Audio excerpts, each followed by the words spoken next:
ഞാൻ വേറൊരു പ്രൊഫഷനുള്ള ആളാണ്. ഞാനൊരു ടീച്ചറായിരുന്നു. നമ്മളുടെ കസ്റ്റമേഴ്സൊക്കെ ഒരുപാട് നമ്മളെ സ്വീകരിച്ച് അവരുടെ ആഗ്രഹങ്ങൾ നമ്മളോട് പറയാൻ തുടങ്ങി. പലപ്പോഴും നമ്മൾ റാൻഡം സംസാരത്തിൽ പറയും, ആരുടെയും കീഴിലല്ലാതെ ഒറ്റയ്ക്ക് എനിക്ക് എന്തെങ്കിലും ചെയ്യാൻ പറ്റിയിരുന്നെങ്കിൽ നല്ലതായിരുന്നു എന്ന്. അവരുടെ ഓർഡർ എടുക്കുന്നതും അവരുടെ അഡ്രസ്സ് എഴുതുന്നതും അത് പാക്ക് ചെയ്യുന്നതും അതിലുള്ള എല്ലാ കാര്യങ്ങളും ഞാൻ തന്നെയാണ് ചെയ്യുന്നത്. എൻ്റെ പേര് അഹല്യ. എനിക്കൊരു സാരി സ്റ്റോർ ഉണ്ട്. അതിൻ്റെ ബ്രാൻഡിൻ്റെ പേര് ഭൂമി ബൈ അഹല്യ എന്നാണ്. ഞാൻ വേറൊരു പ്രൊഫഷനുള്ള ആളാണ്. ഞാനൊരു ടീച്ചറായിരുന്നു. എൻ്റെ ലൈഫിൽ വന്ന 1-2 സിറ്റുവേഷൻസ് കൊണ്ടിട്ടാണ് ഞാൻ ഈ ഒരു ബ്രാൻഡ് അല്ലെങ്കിൽ എന്തെങ്കിലും ഒരു സംരംഭം തുടങ്ങണം എന്നുള്ളൊരു ആഗ്രഹത്തിലോട്ട് വന്നത്. അങ്ങനെ ഇമ്മീഡിയറ്റ്ലി ഞാൻ ആലോചിച്ചപ്പോൾ എനിക്ക് തോന്നി ഓൺലൈൻ ആയിട്ട് ഇപ്പോൾ ഒരുപാട് സംരംഭകർ വരുന്നുണ്ട്. അതുമാത്രമല്ല അത് കുറച്ചും കൂടി ഈസിയാണ്. എനിക്കെൻ്റെ ഫാമിലിയുടെ കാര്യങ്ങളും നോക്കാൻ പറ്റും.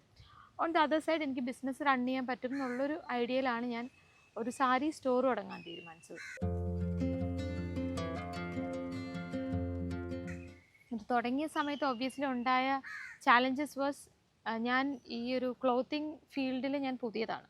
അപ്പോൾ ഇതിൻ്റെ ക്വാളിറ്റി അല്ലെങ്കിൽ എന്തോരം ഐറ്റംസ് നമ്മൾ പർച്ചേസ് ചെയ്യണം, ഇതൊക്കെ സെയിലാകുമോ, ഈ കസ്റ്റമേഴ്സിന് ഫേവറേറ്റ് ആയിട്ട് വരുന്ന ഐറ്റംസ് ഏതായിരിക്കും. ആദ്യത്തെ ഫസ്റ്റ് സ്റ്റെപ്പിലൊക്കെ എനിക്കത് ഭയങ്കര ബുദ്ധിമുട്ടായിരുന്നു. കാരണം കുറച്ച് ഡെഡ് സ്റ്റോക്കായി പോകുന്നുണ്ടായിരുന്നു. പക്ഷേ എനിക്ക് ഉറപ്പായിട്ട് നമുക്ക് അതിന് നമ്മൾ റീസെല്ലിംഗ് എന്നുള്ള രീതിയിൽ കുറച്ച് ഐറ്റംസ് മാത്രമല്ല കസ്റ്റമറിൻ്റെ ആവശ്യം അനുസരിച്ച് നമുക്ക് എടുത്തു കൊടുക്കാനുള്ളൊരു ഓപ്ഷനുണ്ട്.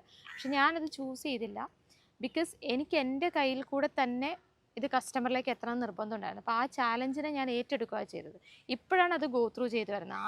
ആദ്യ കാലഘട്ടത്തിൽ അതെനിക്ക് ശരിക്കും ഒരു സ്ട്രഗ്ലിങ് തന്നെയായിരുന്നു. ഭൂമി എന്ന് പറയുന്നത് എൻ്റെ രണ്ടാമത്തെ കുട്ടിയുടെ പേരാണ്. അപ്പോൾ എൻ്റെ ആദ്യത്തെ കുട്ടിയുടെ പേര് ഞങ്ങൾ ഉണ്ടാക്കാൻ പോകുന്ന വീടിന് ഇടണം എന്ന് ഓൾറെഡി മനസ്സിൽ വിചാരിച്ചിട്ടുണ്ടായിരുന്നു. അപ്പോൾ തീർച്ചയായിട്ടും നമ്മൾ വേറൊരു കാര്യം തുടങ്ങുമ്പോൾ അതിന് ഭൂമി എന്ന് പേരെടുക്കുക. വനിത എന്നുള്ളതിനെ മാറ്റി വെച്ചാൽ സംരംഭം അല്ലെങ്കിൽ സംരംഭകരാകുക എന്ന് പറയുന്നത് തന്നെ വളരെ വളരെ ബുദ്ധിമുട്ടായിട്ടുള്ളൊരു കാര്യമാണ്. കാരണം പലപ്പോഴും നമ്മൾ റാൻഡം സംസാരത്തിൽ പറയും, ആരുടെയും കീഴിലല്ലാതെ ഒറ്റയ്ക്ക് എനിക്ക് എന്തെങ്കിലും ചെയ്യാൻ പറ്റിയിരുന്നെങ്കിൽ നല്ലതായിരുന്നു എന്ന് നമ്മൾ പറയാറുണ്ട്. പക്ഷെ ആ ഒറ്റയ്ക്ക് എന്നുള്ളത് ശരിക്കും ഒറ്റയ്ക്കാണ്. നമ്മളുടെ കൂടെ സപ്പോർട്ട് ചെയ്യാൻ ആൾക്കാരുണ്ടെങ്കിൽ തന്നെ എല്ലാ കാര്യങ്ങളും നമ്മൾ തന്നെ ചെയ്യണം. ഇപ്പം എന്നെ സംബന്ധിച്ച് സ്റ്റോക്ക് എടുക്കുന്നത് തൊട്ട് ക്വാളിറ്റി ചെക്ക് ചെയ്യുന്ന ആയിക്കോട്ടെ, കസ്റ്റമേഴ്സിനോട് മറുപടി പറയുന്ന ആയിക്കൊള്ളട്ടെ, അവരുടെ ഓർഡർ എടുക്കുന്നതും അവരുടെ അഡ്രസ്സ് എഴുതുന്നതും അത് പാക്ക് ചെയ്യുന്നതും അതിലുള്ള എല്ലാ കാര്യങ്ങളും ഞാൻ തന്നെയാണ് ചെയ്യുന്നത്. അല്ലെങ്കിൽ നമ്മളുടെ ഒരു കണ്ണതിലുണ്ട്. അപ്പോൾ അത് കുറച്ച് ബുദ്ധിമുട്ടാണ്. പിന്നെ എന്നെ സംബന്ധിച്ച് വനിതാ സംരംഭക അല്ലെങ്കിൽ വനിതാ പുരുഷൻ അങ്ങനെയൊരു വേർതിരിവ് എനിക്ക് തോന്നിയിട്ടില്ല. കാരണം ഫാമിലി വനിതകളുടെ അവരെന്താണ് വ്യത്യസ്തരാക്കുന്നതെന്ന് നോക്കിയാൽ ചിലപ്പോൾ നമ്മൾ വീട്ടിലെ കാര്യങ്ങൾ നോക്കണം, കുട്ടികളുടെ കാര്യങ്ങൾ നമ്മൾ തന്നെ നോക്കണം, നമ്മുടെ ബിസിനസ് നമ്മൾ തന്നെ നോക്കണം എന്നുള്ള കാര്യമാണ്. എന്നെ സംബന്ധിച്ച് എൻ്റെ പാർട്ട്ണർ വളരെ കോപ്പറേറ്റീവാണ്. കുട്ടികളെ സത്യത്തിൽ എൻ്റെ ഒരു ഫുൾ അവൈലബിലിറ്റി എൻ്റെ മക്കളിലേക്ക് വരിക എന്നുള്ളൊരു തോട്ടിലാണ് ഞാൻ ജോബ് റിസൈൻ ചെയ്യുന്നത്. പക്ഷേ തീർച്ചയായിട്ടും ഒരു ബ്രാൻഡായി അല്ലെങ്കിൽ നമ്മളൊരു സ്റ്റോറായിട്ട് വർക്ക് ചെയ്യുന്ന സമയത്ത് നമുക്ക് ഇപ്പോൾ 24/7 ഞാൻ വർക്ക് ചെയ്യുന്നത്. നേരത്തെ ഒരു 8 hours വർക്ക് ചെയ്താൽ മതിയായിരുന്നു. ബാക്കി നമുക്ക് ഫുള്ളി ഹോം ടൈമിലോട്ട് മാറ്റാമായിരുന്നു. അപ്പോൾ അത് ചില സമയത്ത് എനിക്ക് ഞാനിത് വേണ്ടിയിരുന്നില്ലേ എന്ന് അങ്ങനത്തെ ഒരു തോട്ട് എനിക്ക് വരാറുണ്ട്. പക്ഷേ മാക്സിമം ഞാൻ എൻ്റെ കുട്ടികൾക്കും എൻ്റെ ഫാമിലിക്കും തന്നെയാണ് പ്രയോറിറ്റി കൊടുക്കുന്നത്. ഫൈനാൻഷ്യലി നമുക്ക് ചില കാര്യങ്ങൾ കിട്ടുന്നതിനെ പ്രയോറിറ്റൈസ് ചെയ്യാതെ നമ്മുടെ ഫാമിലിയിലുള്ള ഹാപ്പിനെസ്സിനെ കൂടെ ഞാൻ ഈക്വലി മാനേജ് ചെയ്ത് കൊണ്ടുപോകാൻ ശ്രമിക്കുന്നുണ്ട്. ഇപ്പം നമ്മൾ ഏതൊരു ഫീൽഡിലാണെങ്കിലും നമ്മളായിരിക്കുന്ന ഒരു സൊസൈറ്റി, നമ്മളുള്ളൊരു സ്പേസ്, അത് എത്രമാത്രം മറ്റുള്ളവർക്കും കംഫർട്ടബിൾ ആവണം, നമുക്കും കംഫർട്ടബിൾ ആകുക എന്നുള്ളത് നമ്മുടെ ഒരു ഉത്തരവാദിത്തമാണ്. ഇപ്പം എൻ്റെ ഫാമിലിക്ക് ഞാൻ കൊടുക്കുന്ന പ്രയോറിറ്റി, അതേപോലെ എൻ്റെ ചുറ്റുമുള്ള ആളുകൾ, സൊസൈറ്റി, അവരോട് നമ്മളുടെ ഒരു കമ്മിറ്റ്മെൻറ്റ് അത് നമ്മുടെ ഒരു ഒക്യുപ്പേഷനുമായിട്ട് അല്ല കണക്റ്റ് ആയിരുന്നു. നമ്മൾ ആസ് ആൻ ഇൻഡിവിജ്വൽ നമ്മൾ അങ്ങനെ ആവണമല്ലോ. അപ്പോൾ തീർച്ചയായിട്ടും നമ്മൾ ചെയ്യുന്ന ജോലി ഇപ്പോൾ ഒരു കസ്റ്റമറിനോട് ഡീൽ ചെയ്യുമ്പോൾ അവരെ ഹേർട്ട് ചെയ്യുന്ന രീതിയിലാവരുത്. അവരുടെ റിക്വയർമെൻറ്റ്സ് നമ്മൾ കേട്ട് അത് അല്ലാതെ ഓക്കെ അവർ നോക്കിയിട്ട് പോട്ടെ, വേണമെങ്കിൽ എടുത്തോട്ടെ, ആ ഒരു ആറ്റിറ്റ്യൂഡല്ല നമ്മൾ കാണിക്കേണ്ടത്. കാരണം അവരാണ് ഒബ്വിയസ്ലി കസ്റ്റമേഴ്സാണ് നമ്മുടെ ദൈവങ്ങളല്ലേ. അപ്പോൾ അവരോട് റെസ്പെക്റ്റ്ഫുൾ ആയിട്ടിരിക്കുക, അത് നമ്മളുടെ ഒരു ക്വാളിറ്റിയാണ്. നമ്മൾ ചുറ്റുമുള്ള ആളുകളോട് നമ്മൾ അങ്ങനെയാണെങ്കിൽ ഓട്ടോമാറ്റിക്കലി നമുക്ക് അവരോട് അങ്ങനെ ആകാൻ പറ്റും എന്നാണ് ഞാൻ വിചാരിക്കുന്നത്. അപ്പോൾ എൻ്റെ ഫാമിലിയിലും എൻ്റെ മക്കളും അതൊക്കെ നമ്മളെ കണ്ടിട്ടാണ് നമ്മുടെ മക്കൾ എല്ലാ കാര്യങ്ങളും പഠിക്കുന്നത്. നമ്മളെങ്ങനെയാണോ ഈ ബാക്ക് സൈഡിൽ ഇപ്പോൾ എനിക്കൊരു കസ്റ്റമറിൻ്റെ മെസ്സേജ് വന്നാൽ ഇവരെ കൊണ്ട് തോറ്റു, ഇവർ പിന്നെയും പിന്നെയും ചോദിച്ചുകൊണ്ടിരിക്കുകയാണല്ലോ എന്നുള്ളൊരു കോൺവെർസേഷന് പകരം നമ്മളതിൽ കൊടുക്കുന്ന എഫേർട്ടാണ് നമ്മുടെ മക്കൾ കാണുന്നത്, നമ്മുടെ ഫാമിലി കാണുന്നത്. അപ്പോൾ ഡെഫിനറ്റ്ലി ഞാൻ സ്ട്രഗിൾ ചെയ്യുകയെന്ന് പറയുകയാണെങ്കിൽ അവർ ഓട്ടോമാറ്റിക്കലി വന്നതിനെ ഹെൽപ്പ് ചെയ്യും. സത്യം പറഞ്ഞാൽ ഇങ്ങനെ എന്നെ സംബന്ധിച്ച് ഞാൻ ഒരു മിഡിൽ ക്ലാസ് ഫാമിലിയിൽ ജനിച്ച് വളർന്ന ഒരാളാണ്. ഞാൻ ജോലി ചെയ്യുന്ന സമയത്ത് എനിക്ക് കിട്ടിയ സാലറിയാണ് എൻ്റെ അസറ്റ്. അത് ഒബ്വിയസ്ലി എല്ലാവർക്കും അറിയാം, ഒരു മിഡിൽ ക്ലാസ് ഫാമിലിയിൽ നമുക്ക് സേവ് ചെയ്ത് വെക്കാനൊന്നും പറ്റില്ല. എൻ്റെ കയ്യിൽ എനിക്ക് കിട്ടിക്കൊണ്ടിരുന്ന സാലറിയിൽ നിന്നാണ് നമ്മളുടെ ലൈഫ് നമ്മൾ മുന്നോട്ട് പോയിക്കൊണ്ടിരുന്നത്. പിന്നെ ഞാൻ ബ്രേക്ക് എടുത്തപ്പോൾ എൻ്റെ അടുത്ത് പൈസയില്ല, ഒരു രൂപ പോലും ഇല്ല. എൻ്റെ അക്കൗണ്ടിൽ 0 ബാലൻസ് അക്കൗണ്ടാണ്. ആ സമയത്താണ് എനിക്കൊരു സംരംഭം അല്ലെങ്കിൽ എന്തെങ്കിലും ഒരു ബിസിനസ് ചെയ്യണമെന്നൊരു ആഗ്രഹം വരുന്നത്. ആ സമയത്ത് ഡെഫിനറ്റ്ലി നമ്മുടെ പാർട്ട്ണർ സപ്പോർട്ട് ചെയ്തില്ലെങ്കിൽ, എൻ്റെ പാർട്ട്ണർ സപ്പോർട്ട് ചെയ്തുകൊണ്ട് ഞാൻ പറയുന്നു എൻ്റെ പാർട്ട്ണർക്ക്, അല്ലെങ്കിൽ someone should help us out അല്ലേ. ആരെങ്കിലും ഒരാളുടെ ഒരു ഹെൽപ്പോ അല്ലെങ്കിൽ ഇല്ലാണ്ട് നമുക്ക് ആ ഒരു സ്റ്റെപ്പ് എടുത്ത് വെക്കാൻ പറ്റില്ല. അപ്പോൾ അത് തന്നെയാണ് എൻ്റെ ഊർജം, എൻ്റെ ഫാമിലിയിൽ നിന്ന് കിട്ടുന്ന ഒരു സപ്പോർട്ട്. അപ്പം അത് ഞാൻ അപ്പോൾ പിന്നെ അത് മുന്നോട്ട് കൊണ്ടുപോയി സക്സസ്ഫുൾ ആക്കണം എന്നുള്ളത് എനിക്കൊരു ചാലഞ്ചുമായി.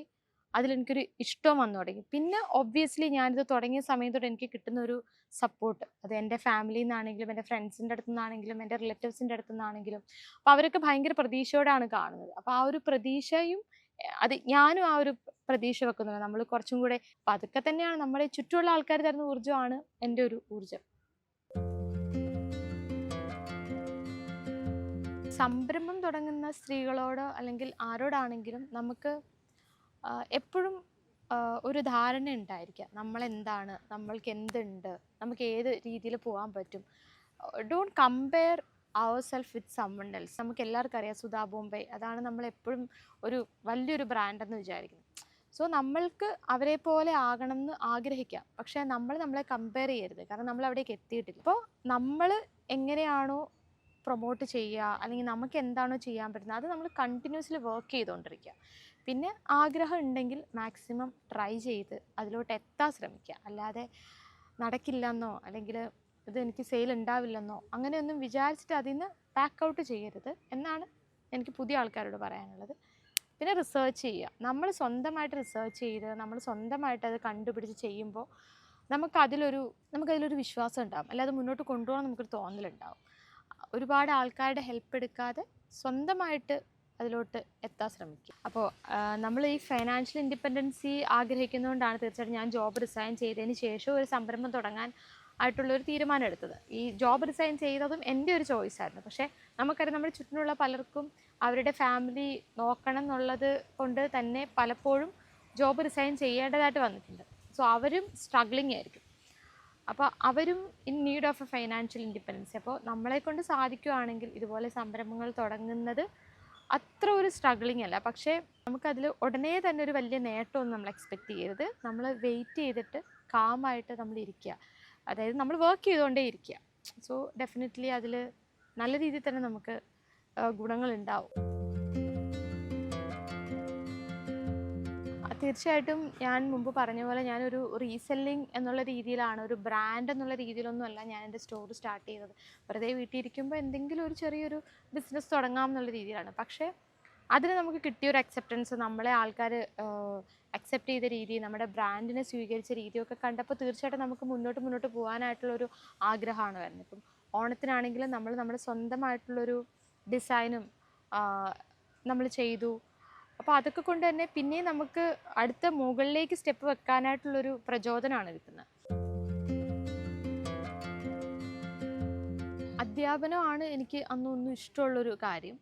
എനിക്ക് തോന്നുന്നു അധ്യാപിക ആയതുകൊണ്ടായിരിക്കാം എനിക്ക് ഞാൻ ഉദ്ദേശിക്കുന്ന കാര്യങ്ങൾ കൃത്യമായിട്ട് മറ്റുള്ളവരിലേക്ക് എത്തിക്കാൻ പറ്റുന്നത്.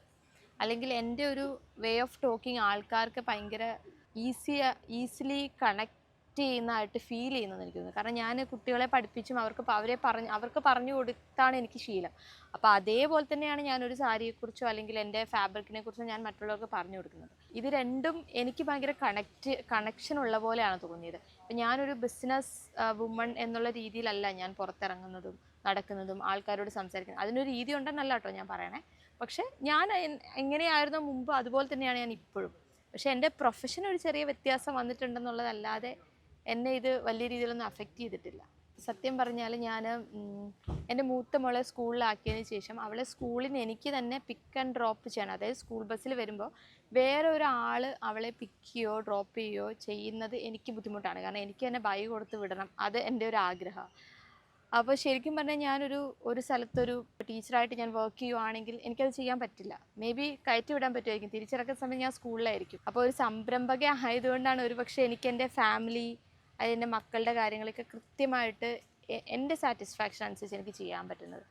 ഇപ്പോൾ എനിക്കത് ഇന്ന് വേറൊരാളെ ഏൽപ്പിച്ചിട്ട് പോകാനൊരു ഓപ്ഷൻ എനിക്കിനി മുന്നോട്ട്, അതായത് ഇപ്പം എൻ്റെ ബിസിനസ് ആണെങ്കിലും കുറച്ചും കൂടെ ഫ്ലറിഷ് ആയിക്കഴിഞ്ഞാൽ എനിക്ക് വേറൊരാളുമായിട്ട് കൊളാബറേറ്റ് ചെയ്താൽ, അതായത് വേറൊരു സ്റ്റാഫ് വരുമോ അങ്ങനെ എന്തെങ്കിലും ചെയ്താൽ പോലും എനിക്ക് എൻ്റെ കാര്യങ്ങൾ പ്രയോറിറ്റൈസ് ചെയ്യാം ദാൻ വേറൊരാളോട് പെർമിഷൻ എടുത്ത് എനിക്ക് പോയി എൻ്റെ ഫാമിലിയുടെ കാര്യങ്ങൾ ചെയ്യേണ്ടി വരില്ല.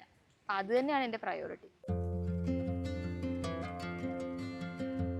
ഞാൻ ഒരു സാരി സ്റ്റോറാണ് ഞാൻ തുടങ്ങാൻ പോകുന്ന ഒരു സംരംഭം എന്ന് പലരോട് പറഞ്ഞപ്പോഴും എല്ലാവരും പറഞ്ഞു ഒരു ഒക്കേഷണൽ വെയറല്ലേ സാരി, എത്ര സെയിൽ ഉണ്ടാവും, ആര് വാങ്ങും എന്നൊക്കെ. പക്ഷേ എൻ്റെ ഒരു ഉള്ളിലുള്ള ആഗ്രഹം എന്താണെന്ന് വെച്ചാൽ സാരി ഞാൻ വളരെ ഇഷ്ടത്തോടെ ധരിക്കുന്ന ഒരു വസ്ത്രമാണ് സാരി. എന്നെ മിക്കവാറും സാരി സ്റ്റോർ തുടങ്ങുന്നതിന് മുന്നേ അറിയുന്നവർക്കറിയാം എന്നെ മിക്കവാറും എപ്പോഴും കാണുന്നത് സാരിയിലായിരിക്കും. ഞാൻ ഭയങ്കര കാഷ്വലായിട്ട് വെയർ ചെയ്യുന്നൊരു അറ്റയറാണ് സാരി. അപ്പോൾ അത് അത്ര ഈസി ആയിട്ട് ഹാൻഡിൽ ചെയ്യാൻ പറ്റുന്ന, ഭയങ്കര സുഖമുള്ള ഒരു അറ്റയറാണ് സാരി എന്നുള്ളത് പ്രൂവ് ചെയ്യുക എന്നുള്ളതായിരുന്നു എൻ്റെ മനസ്സിലുണ്ടായിരുന്ന തോട്ട്. വർക്ക് വെയർ ആയിട്ടും അല്ലെങ്കിൽ ഇപ്പോൾ ഫങ്ഷണൽ അല്ലാതെ നമുക്ക് വെറുതെ ഒരു ഡേറ്റിങ്ങിന് പോയാലും അല്ലെങ്കിൽ ഒരു കഫേയിൽ പോകാനാണെങ്കിലും ഓഫീസിൽ പോകാനാണെങ്കിലും എവിടെ പോകാനാണെങ്കിലും നമുക്ക് ഈസി ആയിട്ട് യൂസ് ചെയ്യാൻ പറ്റുന്ന ഒരു അറ്റയർ ആവണം സാരി. അതായിരുന്നു എൻ്റെ ഒരു ഉദ്ദേശം. അപ്പോൾ അതുകൊണ്ട് തന്നെ നമ്മൾ നമ്മുടെ പേജിലോട്ട് ചൂസ് ചെയ്ത സാരികളൊക്കെ ആ ഒരു രീതി ഉള്ള സാരികളാണ്. ലൈറ്റ് വെയ്റ്റ് ആയിട്ടുള്ള സാരികൾ, പിന്നെ കൂടുതലും ഹാൻഡ്ലൂം ആയിട്ടുള്ള സാരികൾ, block printed, mulmul cotton, Madurai Chungidi, Narayanapattu, Kota Doria, അങ്ങനെയുള്ള ഫാബ്രിക്സ് ആണ്. ഇപ്പം ഒത്തിരി പേര് ചോദിക്കുന്നുണ്ട് ബ്രൈഡൽ സാരീസ് ഇൻട്രൊഡ്യൂസ് ചെയ്യുമോ എന്നൊക്കെ. അതൊക്കെ നമ്മൾ ആലോചിക്കുന്നുണ്ട്. പക്ഷേ എനിക്കെപ്പോഴും താല്പര്യം ആ ഒരു സാരി എന്ന് പറയുന്നതിന് ഒരു കാഷ്വൽ വെയർ ആയിട്ട്, ഒരു സിമ്പിൾ ആയിട്ടുള്ള ഭയങ്കര എലഗൻ്റ് ആയിട്ടുള്ളൊരു ഒരു വസ്ത്രമായിട്ട് കണ്ട് അതിനെ നോർമലൈസ് ചെയ്യണം എന്നുള്ളൊരു ആഗ്രഹമാണ് എനിക്കുള്ളത്. അപ്പോൾ അതുകൊണ്ടാണ് നമ്മൾ പർപ്പസ്ഫുള്ളി നമ്മുടെ പേജിൽ വളരെ ലിമിറ്റഡ് ടൈപ്പ് ഓഫ് സാരീസേ ഉള്ളൂ. അത് പർപ്പസ്ഫുള്ളി ചൂസ് ചെയ്തതാണ്. ഇപ്പോഴും ഞാൻ ഇൻ സെർച്ച് ഓഫ് പുതിയ പുതിയ ഫാബ്രിക്സ് കണ്ടുപിടിക്കുന്നതൊക്കെ തന്നെ ഞാൻ യൂസ് ചെയ്ത് എനിക്ക് കംഫർട്ടബിൾ ആയാലാണ് നമ്മളത് കസ്റ്റമറിലോട്ട് ഇൻട്രൊഡ്യൂസ് ചെയ്യുക. വേറെ കുറച്ച് നമ്മളുടെ ഒരു വിഷനാണല്ലോ, നമ്മുടെ ഒരു ഇഷ്ടമായിരിക്കണമല്ലോ നമ്മുടെ ബ്രാൻഡ്. മറ്റുള്ളവർക്ക് അത് ആ ഒരു സുഖം കിട്ടണം, ആ ഒരു ഉദ്ദേശമായിരുന്നു എനിക്ക് സാരി സ്റ്റോറിലൂടെ ഉണ്ടായിരുന്നത്.